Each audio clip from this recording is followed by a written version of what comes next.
Hello everyone and welcome back to a brand new video where today we return with more iRacing. This time round, we're here for some ILMS. Yes, it's been a very long time since I've driven in the Le Mans series here on iRacing, but of course with the new BMW M8, there's going to be a lot more support for this series and of course the IMSA Championship as well.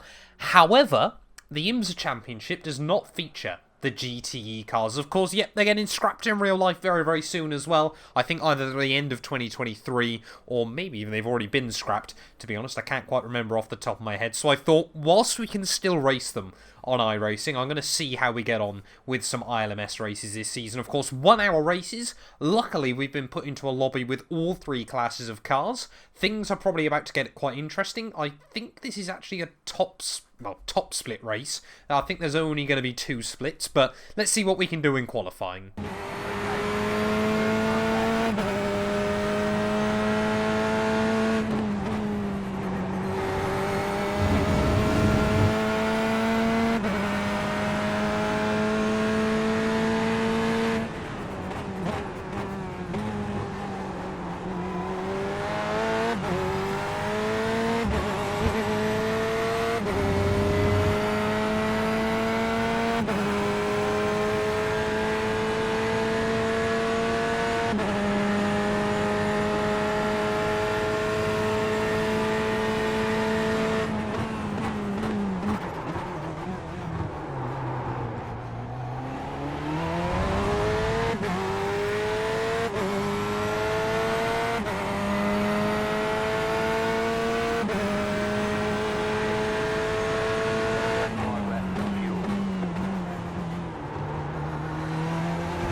Around in the final corner then, my first lap is actually going to be my fastest one here. Felt pretty good, but yeah, just could not get anywhere near it on the second one there. So at the very best we're going to be starting P3, which honestly I'm quite happy with at the end of qualifying. As you will have probably guessed, we're racing the Corvette this season because the C8R I really like, but the C7R is arguably one of my favourite race cars of all time.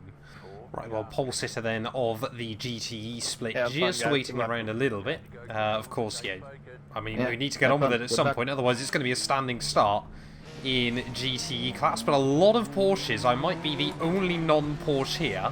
It is only 7-car split, but we've got to be careful then as we head. There we go, it is green flag racing, and we barely got going in towards the stadium section. I love the sound of those Porsches as well. There's the... Oh, whoa! Are we fucking serious? Love that. To start the race. Is that us out already? Can't be us out already. Yellow flag, keep your wits about you, mate. I think P2's Car been is there. staying straight. Come on. That is a rather frustrating way to kickstart this, but yeah, car feels fine. Steering is straight, if I'm not mistaken. Yeah, steering's absolutely fine, so guess we just got to get on with it. Yeah, I think there was a little bit of connection issues down at turn 1, but a lot of people in all the splits apparently not very happy. But I mean, it's a long old race, so a lot can change there, and yeah, car does feel absolutely fine. So yeah, not going to worry about that one too much. I'm guessing it was Sedat that bumped me off, so he has waited up for me. So very respectful by him at the start there, because I was just trying to avoid the car in front. But yeah, only 7 of us in our split. Or, yeah, in our class even, I should say. So it's not going to be the most populated race, but honestly it's about who you're racing rather than how many you're racing.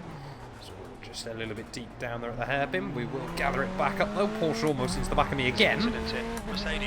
As there is just incidents everywhere apparently on this open lap. I think we've already got a BMW that's stuck in the middle of the GTE pack. Yellow flag, caution. Snagging the brakes there on the way in through the Mercedes curves, I'm guessing. that driver there might not be quite ready for the BMW there. 1.2k iRating. You know, I'm not going to try and judge too much on how much iRating people have got and their ability, but yeah, maybe it does sometimes call into question why some people, you know, whether there should be a minimum iRating requirement for certain cars on the sim. So we head through the final couple of turns, though. We are kind of, I mean, technically we've survived lap 1. It was, we didn't even make it to lap 1 before things went a little bit pear-shaped, but of course only get, I think it's 17 instant points, then a drive-through. So we have got to try and keep it clean and tidy, because Hockenheim not the worst track for track limits, to be honest, on the sim. It does give you quite a lot of leeway, as we're already making some good gains on the cars at the road. Let's just try and build up some consistency, get into this, and wait for the LMP, well, the LMDHs, sorry, and the LMP2s to close up, because that'll be where things get rather spicy, I'd imagine. Sedat is still applying a lot of pressure to me. He's got quite a lot more iRating than myself, but looks like we've had another LMP2 end up getting stuck in with all the GTs. I'll actually try and work out how to connect with the Apex here, which I've just about done so that time round, but yeah, I mean, we're not far away from the rest of our group there, as there still seems to be battles going on. So we've just got to try and close back in about another 4 seconds, but we are definitely quicker, both Sedat and myself. Yeah, it's going to be a weird race, I can already just tell. No! Sedat behind me, he might have booted me off at the start, but felt like we were getting on quite well apart from that. Damn it, that's a 1x as well. Sedat seems to have had an issue, as we can already see. LMP1's now on our relatives, so yeah, only going to be another lap and a half or so before they close up. As yeah, we've just got to try and keep our patience and sort of just keep sensible there. It doesn't look like the LMP2 is much quicker than us. That's not going to do him any favours either. And we will now overtake an LMP2 here. You see all those clips on Twitch and on compilations of people moaning about multi-class racing. I haven't done much of it in recent years, and maybe, just maybe, this is a reminder as to why, but we have pretty much closed back up then to the rest of the GT pack. It looks like the leader has got a bit of a breakaway, as there is another Corvette. Got no idea as well how much fuel we're going to need at the stop. I've just brimmed it and then set it up to do half a tank, but we'll wait and see whether we're going to need less or more than that. But there is another Corvette, that's the most important thing. I have an ally in this race. These two in front really are going elbows out with each other, and almost contact. Oh, that's going to be another 1x, that's really stupid. So we head through the final couple of turns there. Looks like there's a bit of damage on the blue and yellow Porsche. So we start, what, about lap 6 of this race. But yeah, now we've actually got a battle on our hands for the first time today. The LMP2 has also closed back up the gap, but just going to wait and see as to how the car reacts in dirty air. Of course, without the ABS, it does change the dynamic under braking, and fingers crossed this LMP2 is just going to be able to get all of us as we head down this straight there. He's certainly going to get me, but you can see the two Porsches going side by side. Is he going to make it 3 wide? Please don't say he's just going to sit there alongside me. No, I don't know what he's doing. He's just backed out of it again. There's 2 Porsches there. Oh, that's going to be close. I wish I got to the apex, because we could have possibly tried to do a bit of a switch back on the power from there, but now we've got all the LMDHs all over us. This is where things get quite scary around the Hockenheim. You know, it's not a small circuit, but it's not the biggest one in the world either, and we've just got to be really, really careful. You know, hopefully the LMDHs will be as well. And luckily, the leader in their class will just sort of wait for corner exit and go for the move there. Of course, we've kind of just got to try and follow our racing lines, as that is definitely not the racing line I wanted to follow. Oh, that's going to get a bit close. Just don't dive it on me at the hairpin. Luckily not able to that time round. We are going to get forced out a little bit wide on corner exit. This is where it gets a little bit sketchy. Trying to avoid a 4x there through the final corners. You can't really expect me to be able to do a huge amount there on the inside. You know, we're off the racing line, everything like that, but luckily we all get away with it. That's what you've got to be really careful of. This is why these races are a very good test, but they can be really, really scary as well there, as more LMDHs just trying to slot in. I think we've got another one on my inside. Yes, we do. It's all about the awareness in these sorts of races. As that got close on corner exit, this is really fun, but really scary. And it can go so badly wrong so easily there. As you can see, look at that BMW's threading their way through the Porsches as we head up the back straight. Got another car gaining in as well. It's another BMW. Of course, the problem is they're not actually that much better than us on the brakes. It's still there on the inside. But looks like there's been good turnout in the LMDHs as well. There we go. Sylvian in front of me just runs a little bit wide there onto the grass. Goes to show how easy it is to make mistakes. We're going to have another one. Whoa, at the inside, and I'm going to have to kind of jump out of the way a little bit there. Felt like he could have carried a bit more speed in towards the apex, but apparently not. So you can just see this is really, really spicy stuff early on at the Hockenheim ring, but I think we've only got one more LMDH to sneak by. Wait, oh, that's an annoying 1X. We've really got to try and get those instant counts down. Oh, someone gone. I think that's another LMDH that's going to have to try and work their way back past me again. So you can just see almost into the back of the Porsche through the final couple of corners. He's going to send it up the inside of one. Corvette now has dropped back towards us all as well. But we need to start trying to make a bit more progress then. At the moment, is that not going to do me any favours. Trying to spot our braking point for turn one. Just down the one gear there through that first corner. It's still a very, very quick flick, but of course you can't get away. We're taking a lot of curb in, you know, a big, heavy GTE car.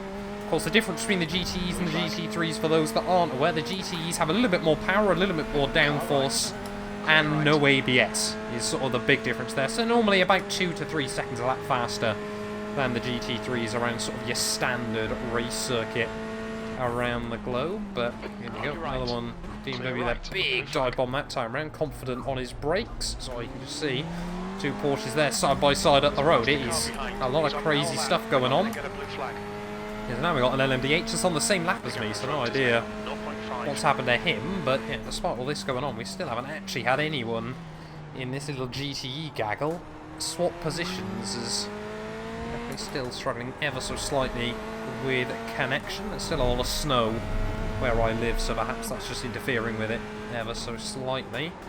It's got him in the third gear in through there, the corner before the Sachs curve, and we are just going to sit a foot off the racing line, more defensive there, make sure that BMW doesn't go for it. Oh, the Corvette up the road. It's very, very leery. I think, yeah, there we go. LMDH is just going to sit back, wait through the final couple of turns. Porsche's side by side just in front. Are we going to be able to get a good run? Oh, out of the final corner. They're going to make contact with each other, and we might be able to get both of them. So we head back down in towards turn one. Try and cover him off on the exit there, but he is going to get back underneath me off the corner. No, he's not. He's just going to slot back in. There we go, a double overtake. Whilst we're getting overtaken as well. And now we've got...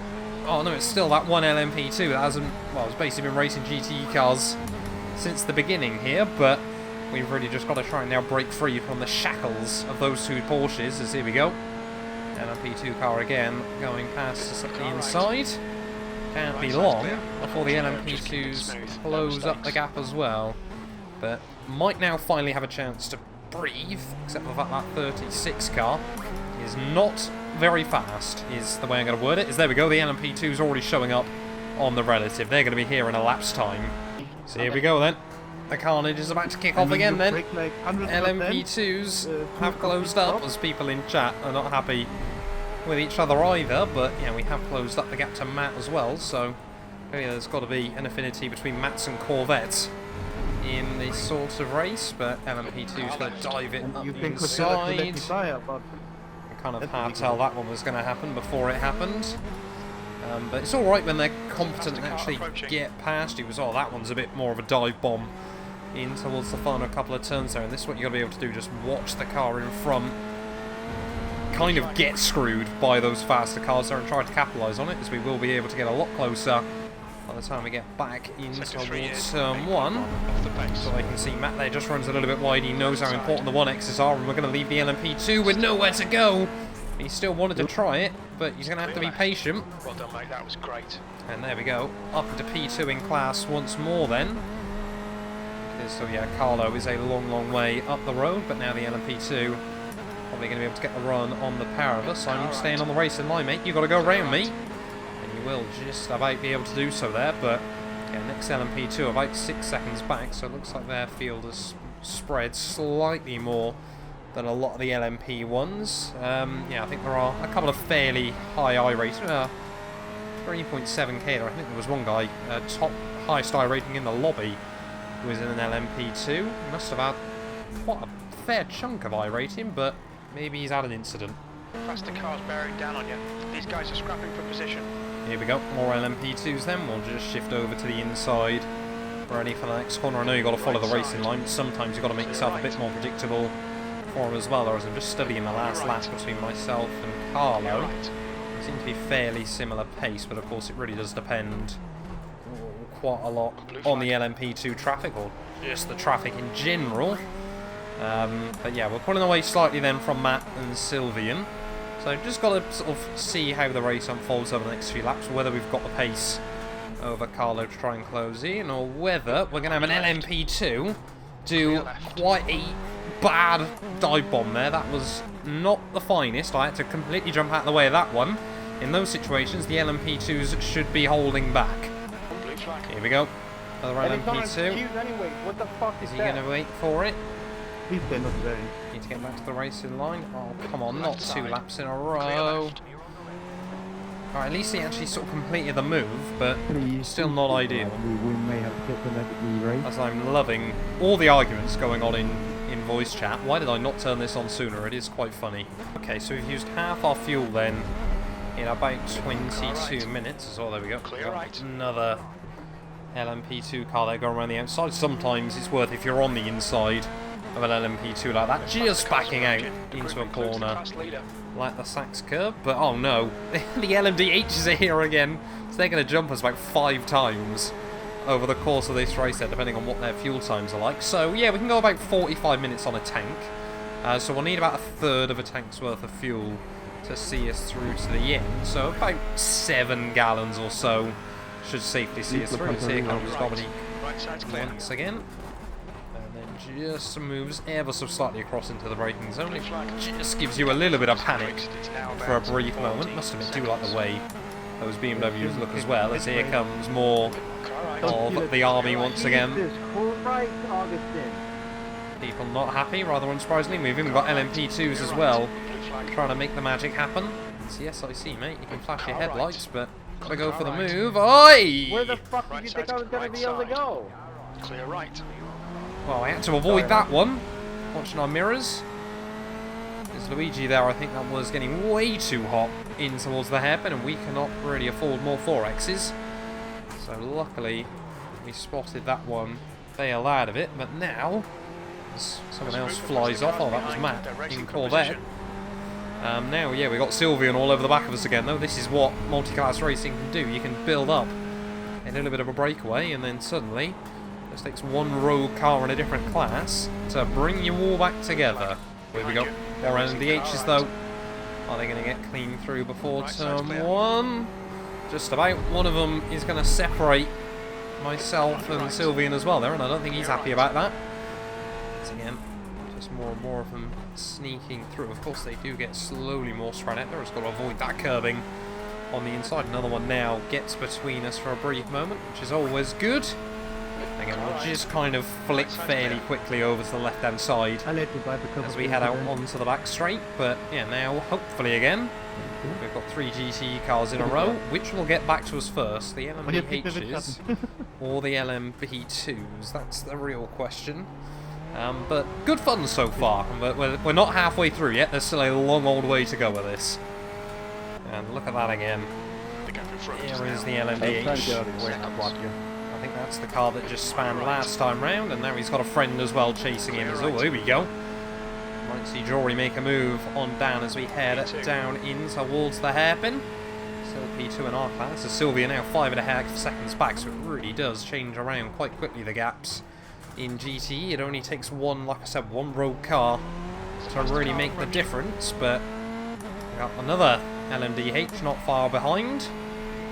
It's good fun though. Keep showing yourselves. A very, very different kind of racing. Very, very stressful at times. But yeah, it's just when you don't want to do that. There's someone else apparently has binned it down in the hairpin. I think that's probably an LMDH looking at the gaps.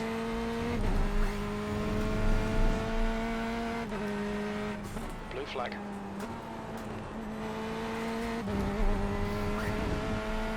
Hey, hey. If you're going to go for it, you're going around the outside, mate.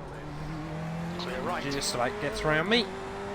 Not a fun one, that one, but I think we're now good for a few more laps. We must be having all sorts of issues then suddenly, because we've now gone from him being just a second behind me, just pretty much lapping him, so yeah, not too sure what's gone on there. We've got another LMDH though, again all over the back of me. Are you going to try and look to the outside? I don't really want to sit defensive on him, because it's not really ideal for either of us, but what on earth? I think it's Dan again. How has he ended up? Keeps ending up behind me, unless there's two of them. But oh no, he's pitting. That might explain it. So yeah, I don't know what's happened to Sylvian, whether he's just boxed early or what. But now said that, who of course I think we had the incident with early doors, up to P3 as Carlo again now finally showing back up on relative, but 16 seconds up the road. That gap is just ever increasing. Now we've got another Dan. This time around it's LMP2 Dan. All over, well, filling up my rear view camera. Love that on these GT cars as well there. You know, I think actually the real Corvette one's even cooler, isn't it? Because it's got the attack mode data and things like that, which is always quite fun. You know, it comes up with like fighter jet arrows on some of the cars there. If you've never seen it before, Google or go on YouTube, and I think it's Wayne Taylor Racing Daytona onboards, and watch the dash on the Corvette. It is insane. And I love it. We've started to see some LMDHs pitting, or just their field spread has opened up quite drastically, as that was optimistic. Again, it's an LMDH car, surely. Of course, it can grip up like that through the first couple of turns, but yeah, we're just kind of now getting, you know, rather than... Oh, where am I off? Hello. Rather than big gaggles of cars, that's my first 1X in quite a while. Yeah, we're just kind of now getting a steady flow of cars going past us, I think, until we get the LMP2s. I feel like they might be a little bit more bunched up. Has been disqualified. Blue flag. So that's the car behind. He's class Someone's been leader. DQ'd. Not too sure. Didn't quite catch the name. Oh, there we go. So we got again an LMDH suddenly right on my bum. Right side's clear. And I could just tell he was going to dive it there, so we'll let him through. As yeah, Kenneth clearly not having a fun afternoon of it. That was not the video, that was a lot of stuttering. Luckily kept it on the island, but yeah, unfortunately we picked up a couple of 1Xs over the last couple of laps there. Carlo still just putting away. I think we can accept P2 is the best we're going to get here, unless he gets taken out or something, which I would not wish upon him, because he has absolutely dominated this race up to now. But the gap to Sedat is coming down. Clear right. There's Mark there, I think just second guessing which way we were going to go, but yeah, LMDHs have come back round once more, so we've got to be careful of them. Here we go, another couple of LMDHs. Thought we might just stay ahead until we get to the back straight, but wait! See you, mate. I really shouldn't laugh at that, but that is quite funny. I'm sorry. I'm so sorry.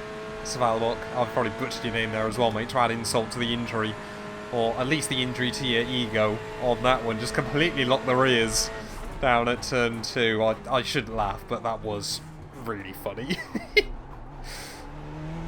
Faster cars approaching. There we go. Svalbok is going to have me again. He's going to dive into the inside through there. Clear right. Not sure I'm a fan of that one, but I guess at least we made his intentions clear enough early enough. Whether it was the right intentions or not, that doesn't make it right, I don't think, because Elias now as well.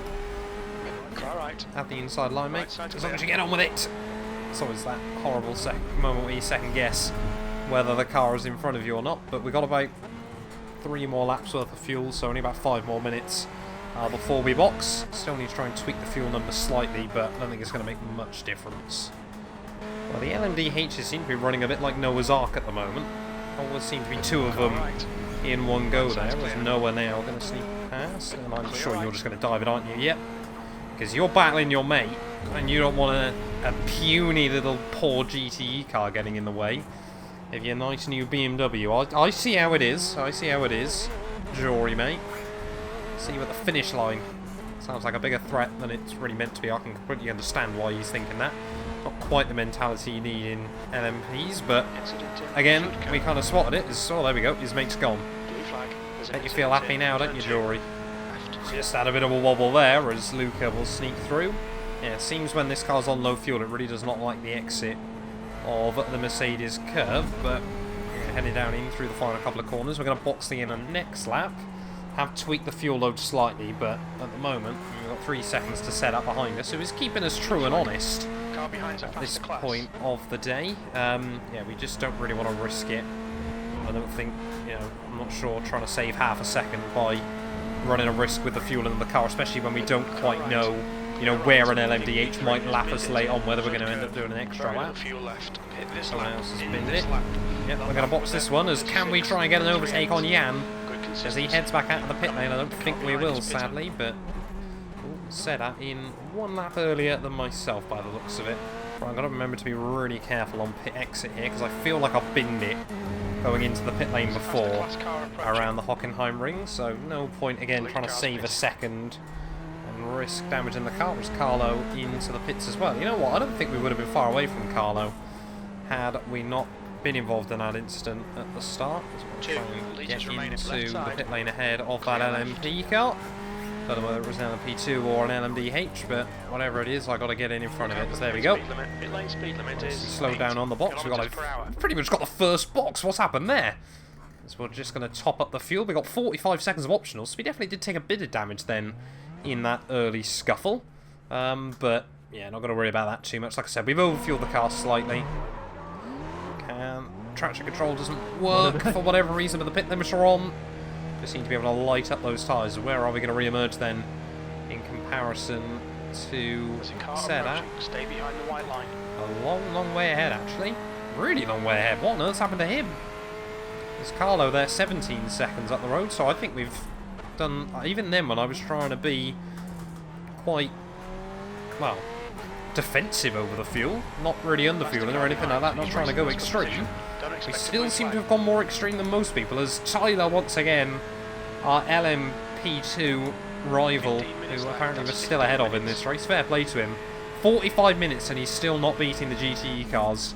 You gotta respect the man for not giving up, but also question maybe whether he should be an LMP2 driver. Just race some of the LMP2 fix, mate, and get used to it.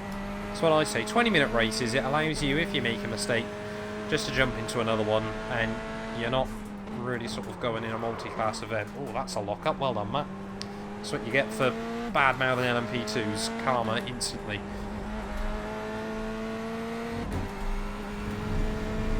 It's Tyler inside. Is he going to complete the move? Just, kind of. Well done, Tyler. Hats off to you, mate. Oh, come on. I don't actually want to race him. Hey. Masterclass car approaching. That was good. Blue flag. Just completely locked the rears there. On your right. Clear right. That's annoying. 2x late on in the day. So we'll just scare the LMDHs there for a brief moment, but yeah, a bit of a weird one. Blue flag. Just clearly ran a bit too late on the brakes, couldn't get the car slowed down, and tried to steer in early and it rotated on me as well.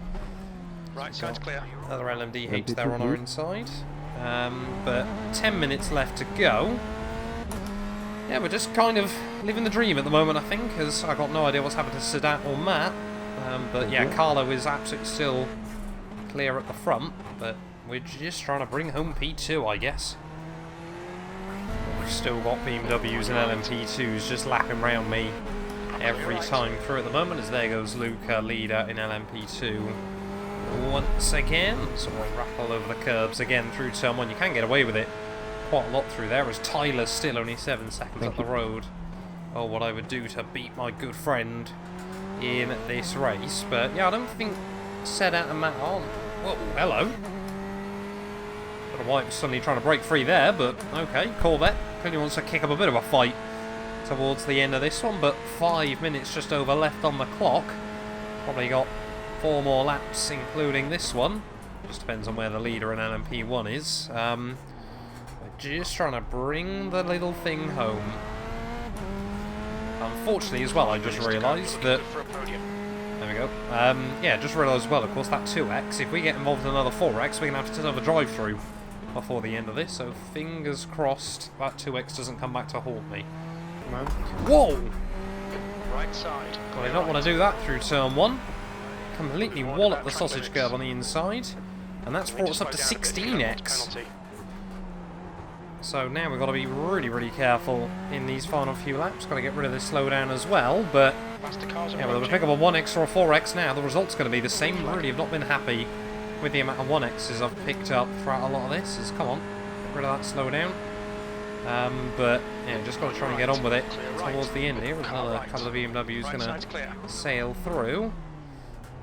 Just got to so stop there, please.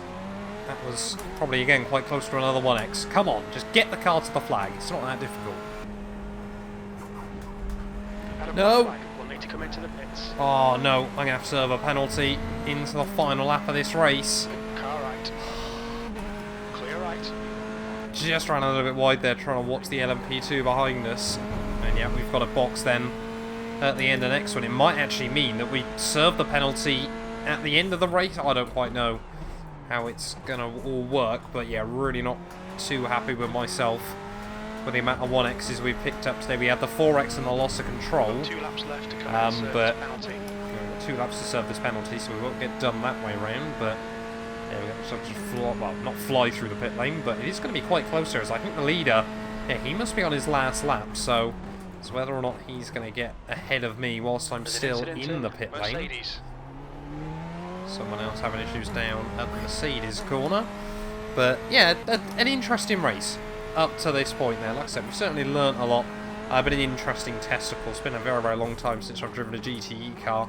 I've missed them, but they certainly come with their own interesting quirks, I think, is the way we're going to describe it. And despite the fact I've been trying to drive like a grandma through these last couple of laps there, we are still going to get all the way up to 17x. So definitely going to lose a bit of SR. We need to try and get a few clean races under my belt to sort of counterbalance that one. Always struggle a bit with night racing on iRacing, as well as just going to try and make sure this guy, got to go defensive on him. Just break there. Because yeah, we will head into the pit lane then. Will we stay ahead though of that LMDH car? That's the real question. 5 minutes of fuel remaining. 5 minutes. Just like get the car slowed down over the pit entry line, and there we go. We will serve it just before the leader gets back to the start-finish line. There he has now officially lapped us, but we've still got one more to go. So we head back out the pit lane. Luckily he's not blocking pit lane exit, but we've served our penalty, and now we've just got one more lap to go then here from Hockenheim. Of course, it will mean that P3 technically is a lap down on us at the end of this one, but happy that we didn't end up with any dramatics there right at the end when we get DQ'd or something like that for not serving the penalty. We did also, unless Carlo can do anything on this final lap, take the fastest lap in GTE by just 8,000 of a second. So pretty happy with that one. Not quite sure how we managed it, to be honest, but I guess it is what it is. We both set the laps pretty early on there, but yeah, Matt does come through for P4, then Sedat in P3. Carlo's going to take the win with Sylvia there. Yeah, a little bit gutted as well, of course, that we only had, I think it was 8 maybe GTE cars, only 7 of us actually gridded. And then, of course, yeah, we got collected before it even began. But we had, we had a good little battle early on with a lot of the other GTE cars. That's, sort of the important thing as well. Like I said, it's not how many cars you're racing, it's who you're racing far more than anything else there. But rounding through the final few corners here from the Hockenheim ring, it's been an interesting one. Don't quite know yet whether I'm going to do this series weekly or anything like that, or whether we'll jump in. The calendar is actually pretty good, to be honest, but it might just be a toss-up between this and IMSA on some weeks then. But through the final couple of corners then, we are going to make it to the checkered flag here at the Hockenheim. 17x is not quite what I wanted, but it'll have to do there, as there we go. P2 still in the end. When you consider we were in the wall at turn 1, we can't really complain about that all too much. But yeah, let's grab a look at those final race results and yeah, see all the winners and losers from that event. Well, there we go then, having a look at our final race results. 74 I rating, and to be honest, only 0.12 SR loss is actually not that bad going by any stretch of the imagination there. You can see a lot of instant points for a lot of cars around the field there. But yeah, it is going to be Dennis that takes home the win in the BMWs there. GG's to him. Luca even beating out a couple of the LMDHs come the checkered flag, so hats off as well to him. We come through for P2 though in the GTE class. Like I said, it was only myself and I think Matt that weren't running in the Porsche there. Just trying to have a look further down. I wonder... yeah, even the guy that didn't start or two guys actually that didn't start this one were both in the Porsches as well. So clearly the car to have from this lobby. But thank you all so much for watching. If you have enjoyed, please do make sure you leave a like, get yourself subscribed, and we will return very, very soon with more iRacing content.